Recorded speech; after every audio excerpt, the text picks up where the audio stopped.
বর্তমানে সকলেই বোকা বাক্সের নেশাতে আসক্ত। সন্ধ্যা হলেই দেখা যায় বাড়ির ছোট থেকে বড় সকলেই সেই নেশাতে আসক্ত। সকলকে সেই স্রোতের বিমুখ করতে আলিপুরদুয়ার জেলার পলাশবাড়িতে 4 দিন ব্যাপী নাট্য উৎসবের আয়োজন করা হয়েছে। জানা যায় ভাবনা নাট্যমের ব্যবস্থাপনায় এই কর্মসূচি গ্রহণ করা হয়েছে। গত 20 ডিসেম্বর শুরু হয় এই নাট্য উৎসব।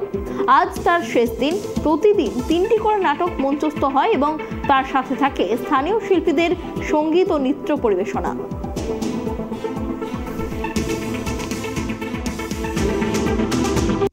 আমরা যুগ যুগ ধরে দেখে এসেছি, বছরের পর বছর দেখেছি নতুন সৃষ্টির যে বিপ্লব, সেই বিপ্লবের নাট্য বিপ্লব হচ্ছে শ্রেষ্ঠ। তো আপনাদের মাধ্যমে একটু মেসেজ দিতে চাই যে আমরা একটা জিনিস হারিয়ে ফেলছি, সেটা হচ্ছে মানবতা বোধ। এই মানবতা বোধকে জাগানোর যে বিপ্লব, নাট্যপদ্ধতি সহজ, সে গ্রাম হোক শহর হোক, সর্বত্র আমাদের সকলকে এই নাট্য দল বা নাট্যকর্মী বা নাট্য অনুষ্ঠানের সঙ্গে অংশগ্রহণে করবার জন্য অনুরোধ রাখব যে যদি আমাদের ভবিষ্যৎ প্রজন্মকে মানবিক করে তুলতে হয়, ভবিষ্যৎ প্রজন্মকে সঠিক শিক্ষায় শিক্ষিত করে তুলতে হয়, তাহলে নাট্যোৎসব, সাংস্কৃতিক অনুষ্ঠান, উৎসব এগুলো ভীষণ ভীষণ এই যে স্যার এতটা গ্রামে আসলেন এবং এই যে এত মানুষকে দেখলেন, কেমন লাগছে আপনার?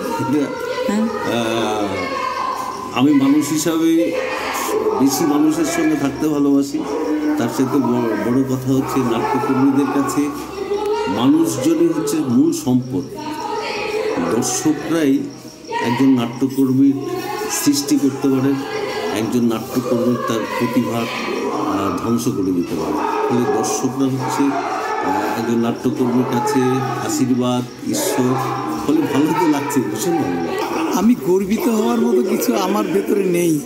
আমরা এটা পলাশবাড়ির গৌরব ভাবছি, কারণ যেই ভাবনা নাট্যম আয়োজন করেছে এই অনুষ্ঠানটা, সেটার নামই হলো পলাশবাড়ি নাট্য উৎসব, সমগ্র অঞ্চলের নাট্য উৎসব।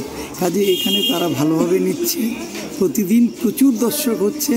এটাই আমার কাছে গর্ব, আনন্দ, এবং আগামী দিনের জন্যে এটা আমাদের কাছে আরও নাটক করার প্রেরণা যোগাচ্ছে।